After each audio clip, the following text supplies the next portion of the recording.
मैं एक छोटी पर कमाती हुई कंपनी में जॉब करती थी। मेरी कोई ग्लैमरस जॉब नहीं थी, पर मैं ठीक ठाक कमा लेती थी और मैं बाकी के इंटर्न से तो बेटर ही कमा लेती थी। कॉर्पोरेट मशीन में एक इंटरमीडिएट होने की वजह से मुझे ऐसे काम भी मिल जाते थे जो इंटर्न्स के लिए बहुत इंपॉर्टेंट होते थे, पर हायर मैनेजमेंट के लिए नहीं। एक दिन मुझे कुछ इंपॉर्टेंट डॉक्यूमेंट्स लेके सबसे ऊपर वाले फ्लोर पे बुलाया गया। 12th फ्लोर जहां अपर मैनेजमेंट उन्हें देखती। मैंने वैसे ही किया जैसे मुझे कहा गया और अपने हाथों में एक फोल्डर के फाइल के साथ एलिवेटर में घुस गई। मैंने एलिवेटर पे डिजिटल नंबर्स धीरे धीरे ऊपर जाते देखे और मैं अपनी मंजिल पे पहुंच ही रही थी। 9, 10, 11, 12, 13। एलिवेटर उस मंजिल पे नहीं रुका जिसे मैंने प्रेस किया था। उसने वो फ्लोर ही क्रॉस कर दिया और ऊपर वाले फ्लोर पे रुका। और ये बहुत अजीब बात है क्योंकि बिल्डिंग में सिर्फ 12 फ्लोर ही हैं। मेटल के दरवाजे खुले और एक खाली ऑफिस फ्लोर दिखा जिसमें बहुत कम टिमटिमाती हुई लाइट्स थी जिनमें से बजिंग आवाज आ रही थी। ग्रे कार्पेट फ्लोर पे खाली क्यूबिकल्स की काली परछाइयां दिख रही थी जिनमें कोई कंप्यूटर्स भी नहीं पड़े थे। अजीब, मैंने सोचा क्या इन्होंने इस बिल्डिंग में एक नया फ्लोर ऐड कर दिया और मुझे पता भी नहीं लगा। मेरे बेहतर निर्णय के बावजूद मैं लिफ्ट से बाहर आई और उस अजीब ऑफिस में चली गई। वो मेरे ऑफिस से ज्यादा कोई शुद्धि का स्थान लग रहा था। मुझे वहां की बदबू बहुत अजीब सी लगी, या शायद थी ही नहीं। हम शायद हमेशा नोटिस नहीं करते, पर हर पब्लिक प्लेस में अजीब तरह की स्मेल्स मिक्स्ड होती हैं। जैसे कॉफी की स्मेल उस एम्प्लॉय के क्यूबिकल में जो बहुत ज्यादा काम करता है, किसी फीमेल कलीग का परफ्यूम, या किसी के खाने की स्मेल जो लंच ब्रेक के बाद किसी के मुंह से आती है। ये सब चीजें एक जगह को स्मेली बनाती हैं। उस खाली और अंधेरे ऑफिस में खड़े खड़े मैं कोई भी सेंट नहीं सूंघ पा रही थी और ना ही कोई आवाज सुन पा रही थी। सिर्फ उस लाइट की आवाज आ रही थी। हेलो, मैंने जोर से ऐसे ही पूछा। क्या यहाँ कोई है? मेरी आवाज उन सफेद दीवारों में गूंजती मुझे वापस सुनाई दे रही थी। ऐसा लग रहा था जैसे मुझे चिढ़ा रही हो कि मैंने ऐसे कैसे पूछ लिया जबकि वहां कोई भी नहीं था मुझे सुनने के लिए। मुझे डर सा लगा तो मैं लिफ्ट में वापस जाने के लिए मुड़ी कि तब लिफ्ट का दरवाजा बहुत तेज से मेरे मुंह पे बंद हो गया, नॉर्मल लिफ्ट से ज्यादा तेज। मैंने बटन दबाने के लिए अपना हाथ बढ़ाया तो देखा वहां कोई बटन था ही नहीं। मुझे चिंता होने लगी तो मैंने लिफ्ट का दरवाजा हाथों से खोलने की कोशिश की। ऐसा लग रहा था जैसे वो दरवाजे मुझसे वापस बंद होने के लिए लड़ रहे हैं। पर मैंने फाइनली उन मेटल के दरवाजों में कुछ फासला बना दिया। मैंने लिफ्ट के अंदर एक आंख से देखा और मुझे सिर्फ अंधेरा दिखा। ना कोई लिफ्ट और ना ही कोई लिफ्ट का शाफ्ट, सिर्फ और सिर्फ अंधेरा। मेरा दिल धड़कना बंद हो गया जब मैंने देखा एक खून भरी आंख उस खाली जगह से खुली और मुझे वापस घूरने लगी। मैं चिल्लाई और पीछे की तरफ कूद गई और लिफ्ट का दरवाजा फिर से बंद हो गया। मुझे लगता नहीं था कि मैं उसे खोलने की फिर से कोशिश करूंगी और उस आंख को मेरी आत्मा के अंदर देखने के बाद मैं खोलना भी नहीं चाहती। मुझे वहां से निकलने का कोई दूसरा रास्ता ढूंढना पड़ता। मैं उस ऑफिस के खाली क्यूबिकल से गुजरी और मुझे वो टिमटिमाती हुई लाइट्स ही रास्ता दिख रही थी। मेरे हाथ में अभी भी वो पेपर्स थे जो मुझे अपने सुपरवाइजर्स को देने थे, पर उस समय तो मेरे बेताब बॉसेस मेरे दिमाग में भी नहीं आ रहे थे। ऑफिस के एंड में एक दरवाजे के बिना जाने का रास्ता था जो एक खाली और अंधेरे हॉलवे में जाता था, जिसपे वही सेम व्हाइट वॉलपेपर और डल ग्रे कारपेट लगा हुआ था। मैं हॉलवे में गई और सोचा शायद बाहर जाने का कोई रास्ता मिल जाए। हॉलवे के आखिर में मुझे एक दरवाजा मिल ही गया जहां से मैं एकदम उसी ऑफिस में घुसी जहां पहले जैसा ऑफिस दिखा। बस हल्का सा ही डिफरेंस था, जैसे क्यूबिकल्स की शेप या चेयर्स। मैं फिर एक कमरे में पहुंची जहां घुसते ही जो मैंने देखा मैं वहीं के वहीं जम गई। वो एक और ऑफिस की जगह थी बाकी सबकी तरह, पर ऐसा लग रहा था जैसे वहां कोई तूफान आया हो। वहां के क्यूबिकल्स सब गिरे पड़े थे, टेबल्स और चेयर्स कारपेट पे टूटी पड़ी थी और वो व्हाइट दीवारें भी बहुत जगह से टूटी हुई थी। मैंने अपना सर अंदर घुसाया ताकि ढंग से देख पाऊं, पर जब मैंने ये किया उस जगह में से भारी मेटल की बदबू आ रही थी जो मेरी नाक में घुस गई थी। मैंने अपनी सांस रोकी और उस अंधेरे में अपनी आंखें मीच के देखने की कोशिश करने लगी कि वो बदबू कहां से आ रही है। उस अंधेरे कोने में किसी चीज पर कुछ बैठा सा था। देखने में कोई इंसान लग रहा था। वैसे मैं उसका चेहरा नहीं देख पाई, मैं बता सकती हूँ कि वो हड्डियों के ढांचे जैसा था और उसे शायद खाना नहीं मिलता था, जो मुझे उसकी नंगी पीठ देखने से लगा। वो गीली आवाज जैसे कोई कुछ चबा रहा उस इंसान में से आ रही थी और वो ऊपर लाइट्स की आवाज को दबा रही थी। जैसे ही मैं कमरे में घुसने लगी, उसके ऊपर की लाइट एक सेकंड के लिए टिमटिमाई और उस समय मैंने देखा वो चीज किस पे बैठी थी और ये भी पता लगा कि वो मेटालिक स्मेल कहां से आ रही थी। उसके सामने एक विसर्जित लाश पड़ी थी। उसके खून से डार्क ग्रे कारपेट पे रेड शेयर आ गया था। उसने ऑफिस सूट पहना हुआ था, जैसे कोई टिपिकल ऑफिस वर्कर हो। जैसे मैंने पहना था उससे कुछ अलग नहीं था। उसके कपड़े फटे और खून में लिपटे थे, जो उसके पेट से निकले चमड़ी में से निकल रहे थे। वो इंसान अपने हड्डियों जैसे हाथों से उसकी लाश को खोद रहा था और उसकी चमड़ी और ऑर्गन्स निकाल रहा था। मेरा लंच मेरे पेट में गुदगुद करने लगा और मैं उसे कंट्रोल नहीं कर पा रही। मैंने वही जमीन पर उल्टी कर दी। मेरे पेट में जो भी था वो सब उल्टी के साथ बाहर आ गया। वो चीज उसी समय मुड़ी और मेरी तरफ देखने लगी और मैं पहली बार उसका चेहरा देख पा रही थी। वो अस्पष्ट इंसान लग रहा था, जिसकी खून भरी लाल आंखें थी और कम सफेद बाल जो उसके गंजे सर में से निकल रहे थे। वो मेरी तरफ देख के अपने पीले खूनी दांतों के साथ मुस्कुराया। ताजा मांस, वो बोला और मुझ पर कूद पड़ा। मैंने जो पेपर्स पकड़े थे वहीं फेंके और भागी। वैसे तो मेरी पीठ दूसरी तरफ थी, पर मुझे उस प्राणी के मेरे पीछे भागने की आवाज साफ आ रही थी जब वो मेरे पीछे भाग रहा था। मैं भागती हुई टेबल्स और चेयर्स गिराती हुई इस प्राणी को रोकने के लिए एक और ऑफिस के कमरे में पहुंची।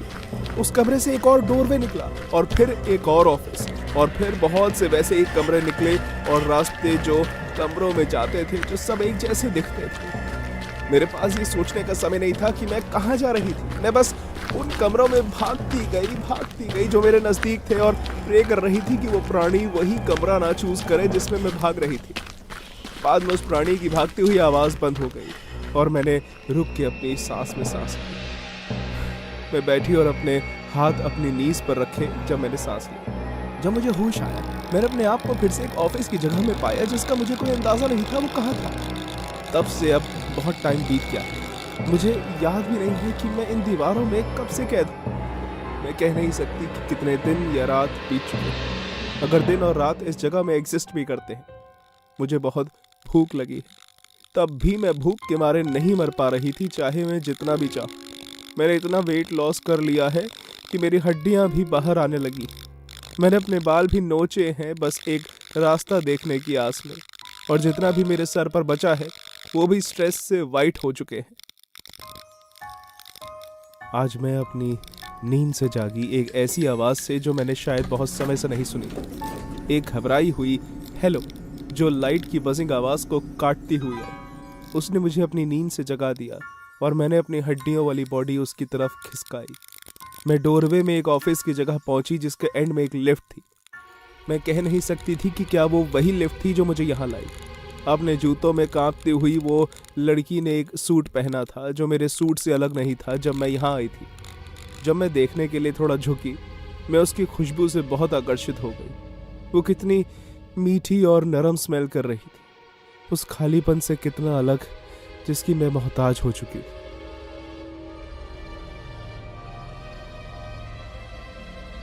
मेरे मुंह में पानी आ गया जब मैं उसके पास आ गई। अंधेरे में मुझे वो नहीं देख पा रही थी, पर मैं बहुत भूखी थी। मैं ट्रेन के डब्बे में घुसा और उसी समय भूल गया कि मैं वहां क्यों गया था। वेलकम बैक, मुझे किसी ने कहा जिसकी आवाज मैंने पहले कभी नहीं सुनी थी। मैं उस आवाज की ओर मुड़ा और देखा वहां एक आदमी ट्रेन कंडक्टर के लिबास में बैठा हुआ था। हालांकि मुझे पता है ये वो ही था जिसने आवाज मारी थी। उसने न्यूज़पेपर के ऊपर से मुझे देखने की जरूरत नहीं समझी। हाय, मैंने अटपटाते हुए बोला। तुम्हारा दिन अच्छा जाए जो, उस ट्रेन कंडक्टर ने कहा। उसकी आंखें अभी भी न्यूज़पेपर में गड़ी हुई थी। जो, मैंने पूछा, क्या ये मेरा नाम है? यही मुझे बताया गया है तो यही होगा ना, उस कंडक्टर ने कैजुअली कहा। एक्सक्यूज मी, पर आपको किसने बताया? ऑब्वियसली जिन लोगों ने तुम्हें यहां डाला है। मैंने टाइम लेकर अपने आसपास देखा। वो ट्रेन के अंदर का वैसा पार्ट लग रहा था जब ट्रेन नई नई इन्वेंट हुई थी। दीवारें और छत लकड़ी की बनी हुई थी, खिड़कियां लाल पर्दों से ढकी हुई थी और हर सीट को देख के लग रहा था जैसे कंफर्टेबल लेदर के कुशन्स की बनी हो। ये जगह है कहां आखिर? बाहर देख लो और पता लगा लो, कंडक्टर ने कैजुअली कहा। मैं पास की खिड़की पे गया और पर्दे के उस ओर देखा। मैं चीख मार के पीछे हो गया जब मैंने देखा वहां क्या है। ट्रेन के बाहर सब कुछ लाल था और ऑरेंज आग की लपटें, और उस आग में मुझे लोगों के चेहरे जलते दिख रहे थे। उनके चेहरे दर्द से मुड़े हुए थे, जैसे आग उनकी चमड़ी को उनकी हड्डियों से निकाल रही हो, उन्हें बिना मारे। ये क्या है? मैं चिल्लाया। ये एक बड़ा आग का तालाब है, कंडक्टर ने सूखी तरह कहा। तुम्हें क्या लगता है ये क्या है? मैं उसे खौफ में बस देखता ही रहा। क्या मैं नरक में हूं? अभी तक तो नहीं, कंडक्टर ने जवाब दिया। प्लीज तुम्हें मुझे यहां से बाहर निकालना होगा। मैंने भीख मांगी। मैं वहां नहीं जा सकता। वह सब लोग ऐसे ही सोचते हैं, कंडक्टर ने कहा। यहां से जाने का कोई रास्ता नहीं है भाई। जब मुझे रियलाइज हुआ तो मैं घबराने लगा। मैं पीछे मुड़ के उस दरवाजे को खोलने लगा जिस दरवाजे से मैं आया था, पर देखा वो तो और भी टाइटली लॉक था। गलत दरवाजा दोस्त, कंडक्टर ने कहा। अब पहली बार मैंने उसका चेहरा देखा। उसने अपना न्यूज़पेपर नीचे रखा और हॉलवे की तरफ इशारा किया। वो वाला ट्राई करो। ये यहां से जाने का रास्ता है? मैंने पूछा। कंडक्टर मुझे देखने के लिए मुड़ा और मैं उसकी आंखें पहली बार देख पा रहा था। उसकी आंखें सिर्फ काले गड्ढे थे। मुझे आग की लौ की झिलमिलाहट उसकी आंखों में कहीं तो दिख रही थी। उस तरफ जाते रहो और कभी वापस मत देखना, उस कंडक्टर ने कहा। और तुम यहां जो कुछ भी हुआ है सब भूल जाओगे। तुम सब कुछ फिर से शुरू कर पाओगे। मुझे बताने के लिए शुक्रिया, मैंने कहा। मैं यहां से जाऊंगा और एक अच्छा इंसान बनूंगा, पक्का। आपको इसका पछतावा नहीं होगा। बहुत बहुत धन्यवाद। तुम्हें मुझे धन्यवाद नहीं करना चाहिए बेटा, कंडक्टर ने कहा। पर फिर भी वेलकम। मैंने ट्रेन का दरवाजा खोला और अपने आप को वहां से जाने के लिए फोर्स किया। बाहर आग ने मेरी स्किन और कपड़े जला दी, पर मैं कुछ क्षणों के लिए दर्द सहता गया। मैंने देखा वो आग की लपटें मेरी चमड़ी को जला रही जब मैं ट्रेन के डब्बों में गिरते पड़ते दरवाजा खोलने की कोशिश कर रहा था। फाइनली मैंने अगले डब्बे का दरवाजा खोल दिया और उसी वक्त अंदर बेहोश हो गया। मेरे पीछे दरवाजा अपने आप जोर से बंद हो गया और मैं और आग से बच गया। मैं वहां कुछ मिनट तक लेटा, अपनी जलने वाली दर्द को बैठने का वेट करता रहा। जैसे ही दर्द थोड़ा कम होने लगा, मैंने सुना उस डब्बे में से किसी ने मुझे पुकारा। Tickets please. मैंने ऊपर देखा और मुझे एक और ट्रेन कंडक्टर दिखा, पिछले डब्बे से अलग। मुझे उन्हीं काली आंखों से घूर रहा था। मुझे माफ कीजिए, पर मेरे पास टिकट नहीं है, मैंने उसे बताया। नहीं, कंडक्टर ने कहा। मुझे लगता है तुम्हारे पास है। उसने अपनी शर्ट की जेब में हाथ डाला और एक कैंची निकाली। वो एक छोटी और मोटी कैंची थी जिसके नुकीले ब्लेड थे, जिनसे पेड़ की टहनियां काटी जाती हैं। परेशान होते हुए मैंने वो कैंची अपने जले हुए हाथों से ली और कंडक्टर की तरफ देखा। मुझे इसके साथ क्या करना होगा? कंडक्टर ने अपने दाहिने हाथ से बाहिने हाथ की छोटी उंगली की तरफ इशारा किया। तुम्हारी टिकट प्लीज। मेरी आंखें फट गई जब मुझे पता चला वो मुझे क्या करने को कह रहा है। तुम सीरियस नहीं हो सकते। मैं हूं, कंडक्टर ने गंभीरता से कहा। तुम्हें टिकट देनी पड़ेगी, वरना ट्रेन से बाहर फेंक दिए जाओगे। मुझे पता है तुम जानते हो इसका क्या मतलब है। इस ट्रेन से बाहर धक्का देके निकाल जाने और उस नरक की आग में जलने ने मेरे अंदर से सब हिचकिचाहट निकाल दी। मैंने कैंची ली और अपनी छोटी उंगली उस ब्लेड के बीच में रख दी। मैंने अपनी सांस रोकी और फटाफट उसके ब्लेड्स को निचोड़ दिया। उस ब्लेड ने मेरी ऑलरेडी जली हुई स्किन को पूरा निकाल दिया और मेरी हड्डियों को तोड़ दिया। मैं दर्द में बहुत तेज चिल्लाया जब तक मेरी आवाज कर्कश नहीं हो गई। उस कंडक्टर ने मेरी छोटी उंगली जमीन से उठाई और अपनी जेब में रख ली। आप जा सकते हैं, उसने मुझे कहा। और तुम ये कैंची रख सकते हो, तुम्हें इसकी आगे भी जरूरत पड़ेगी। वो मजाक नहीं कर रहा था। मैं अगले डब्बे में घुसा और वहां पहले से भी ज्यादा जलन हो रही थी। और वहां मुझे एक और कंडक्टर दिखा जो अगले डब्बे का दरवाजा रोके खड़ा था। मेरा दिल रुक गया जब मैंने सुना वो क्या चाहता था। Tickets please. सारे डब्बे एक जैसे थे। मुझे भी बाहर नरक की आंख का चस्का मिला था और फिर मुझे वापस भेजने को कहा जाता अगर मैं अपनी उंगली काट के नहीं देता। मेरी बाहिने हाथ की उंगली सबसे पहले गई। उन्होंने मुझे मेरे दाहिने हाथ में सिर्फ 3 उंगलियां रखने की अनुमति दी ताकि मैं अपने कान और पैर काट सकूं और कंडक्टर को टिकट दे सकूं। अपनी नाक काट के एक और कंडक्टर को टिकट देने के बाद मैं सोच रहा था कि अब मैं और क्या काट सकता हूं इन कंडक्टर्स को देने के लिए। मैं कुछ तो सोच पा रहा था पर प्रार्थना कर रहा था कि बात वहां तक ना पहुंचे। मैं फिर से नरक की आग से गुजरा और अगले डिब्बे में गया। मैं डिब्बे की जमीन पर गिरा हुआ देख रहा था, शायद एक और कंडक्टर दिखे, पर मैं बहुत खुश हुआ कि वहां और कोई मेरा इंतजार नहीं कर रहा था। मैं अपने पैरों पर खड़ा हुआ और देखा कि जो उंगलियां मैंने काटी थी वो अचानक वहां पैरों पर वापस आ गई थी। मैंने अपने हाथों को देखा और मेरे हाथों की उंगलियां भी वापस आ चुकी थी। बस हो गया, मैंने सोचा। मैं फाइनली ये जगह छोड़कर अब जा सकता हूं। मैंने वो कैंची नीचे फेंकी और बाहर की तरफ भागा। बाहर मैंने एक और डब्बा देखा जो ब्रिज से उस तरफ कनेक्ट हो रहा था और इस समय वो नरक की आग ने मुझे नहीं जलाया जैसे पिछली बार जलाया था। मैंने डब्बे का दरवाजा पकड़ा और उसे खोला। सोचा शायद दूसरी तरफ धरती या स्वर्ग दिखेगा। मैं ट्रेन के डब्बे में घुसा और उसी समय भूल गया कि मैं वहां क्या कर रहा था। Welcome back! मुझे एक आवाज आई जो मैंने पहले कभी नहीं सुनी थी। मैं उस आवाज की तरफ मुड़ा और देखा एक पुराने जमाने की ड्रेस में एक ट्रेन कंडक्टर बैठा हुआ है।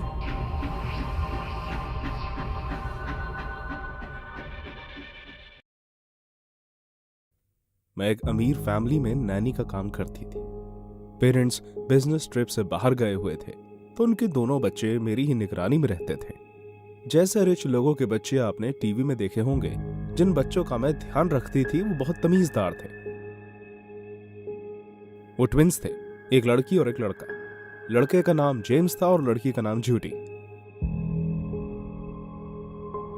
वो दोनों अपनी उम्र के हिसाब से कुछ ज्यादा ही शांत थे, पर मैंने सोचा शायद वो अपने में रहने वाले बच्चे हैं। एक दिन जब मैं मैंशन का हॉलवे साफ कर रही थी, मैंने दोनों को अपने बेडरूम में हंसते हुए देखा। मैंने उस टाइम ज्यादा ध्यान नहीं दिया और सोचा शायद कोई फनी वीडियो या कुछ देख रहे होंगे। उस दिन बाद में डिनर पे मैंने बच्चों से पूछा कि वो अपने कमरे में किस बात पे हंस रहे थे। हम मिस्टर येलो टूथ खेल रहे थे, जूडी ने स्माइल करते हुए कहा। वो हमेशा बहुत फनी होते हैं, जेम्स ने कहा। मैंने उनकी बातें सुनते हुए ध्यान दिया पर फिर इग्नोर कर दिया, ये सोच के कि इस उम्र में बच्चों के इमेजिनरी फ्रेंड्स होते हैं तो ये ज्यादा अलग बात नहीं थी। मैंने बस सोचा था कि उनका कोई दोस्त हो भी सकता है। लगता है वो अच्छा आदमी है, मैंने भी कह दिया। वो दिखता कैसा है? वो बहुत लंबा और पतला है, जेम्स ने कहा। उसकी उंगलियां भी बहुत लंबी हैं, बिल्कुल नूडल्स की तरह, पर उसका एक बहुत ग्रे सर है जिसमें उसके येलो दांत फिट होते हैं, जूडी ने भी कहा। वो बहुत नोकीले भी हैं। वो जब हंसता है तो तुम उसके सारे दांत मुंह में से देख सकते हो। वो बहुत फनी लगता है जब हंसता है। मैं मिस्टर येलो टूथ को अपने दिमाग में इमेजिन करने लगी, पर उसकी डिस्क्रिप्शन जो मेरे दिमाग में आई वो बहुत फनी ही थी। फिर भी मुझे पता है बच्चे कभी कभी अजीब बातें करते हैं। मेरा कोई मतलब नहीं बनता कि मैं उनके सेंस ऑफ ह्यूमर को जज करूं या मजाक बनाऊं। उस दिन शाम को जब बच्चे सोने चले गए तब मैं घर की सफाई कर रही थी जब मुझे बेसमेंट से कुछ आवाज आई। ये फिर बच्चों की ही आवाज थी। वो एक दूसरे से बात करते हुए हंस रहे थे। मैंने इस बार उन्हें अकेले रहने नहीं दिया। मेरे एम्प्लॉयर्स यानी उनके मम्मी पापा ने मुझे कहा था कि उन्हें बेसमेंट में नहीं जाने देना क्योंकि वो ठीक से नहीं बना हुआ। मैं नहीं चाहती थी कि उन्हें वहां चोट लगे या वहां खेलते हुए वो बीमार पड़ जाए, तो मैंने बेसमेंट का दरवाजा खोला और उन्हें आवाज लगाई। जेम्स, जूडी, क्या तुम दोनों नीचे हो?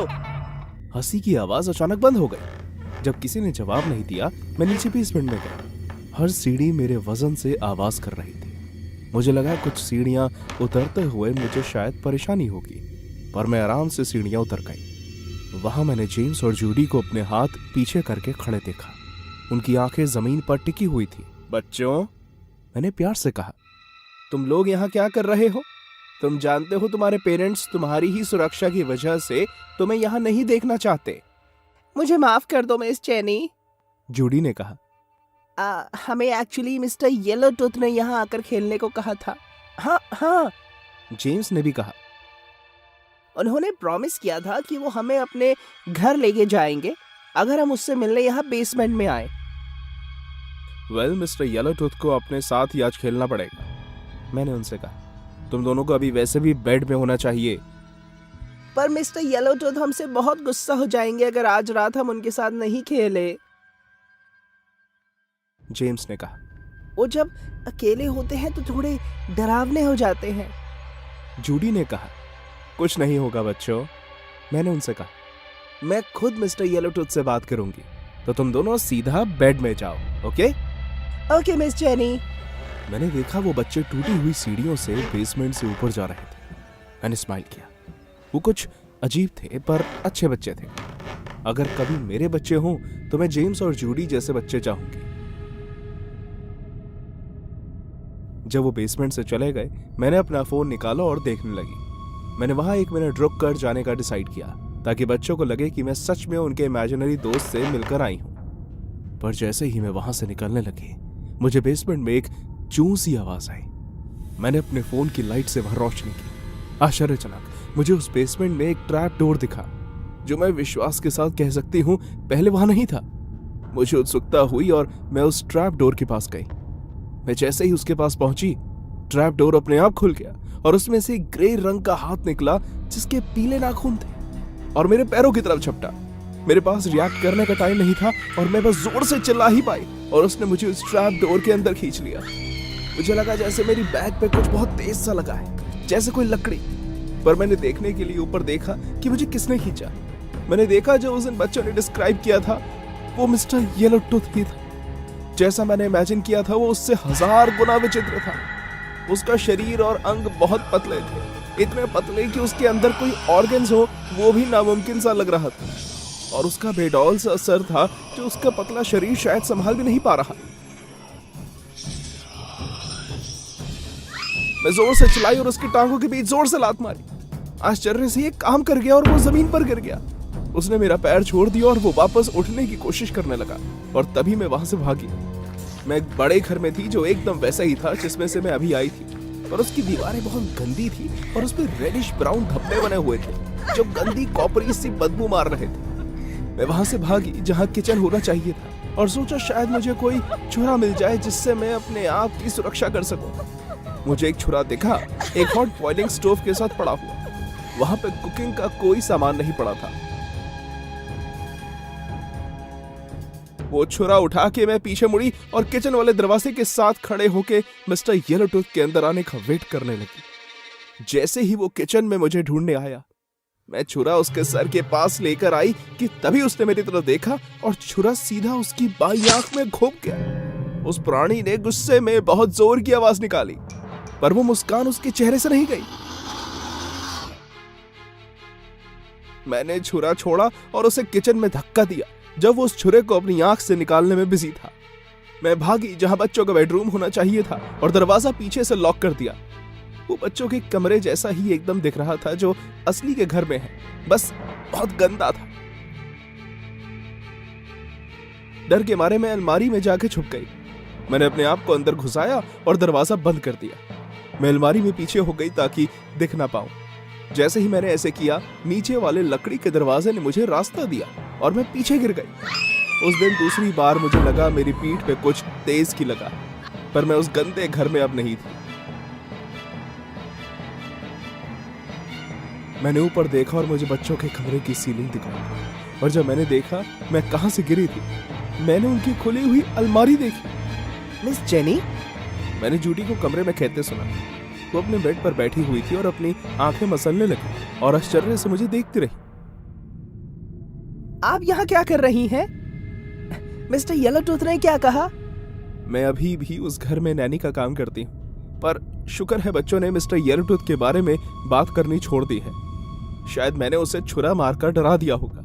अभी भी कभी कभी मुझे बेसमेंट से कर्कश सी आवाजें आती सुनाई देती हैं, पर मैं उससे हमेशा लॉक्ड ही रखती हूँ और चाबी ऐसी जगह छुपाती हूँ जहां बच्चे नहीं पहुंच सकते।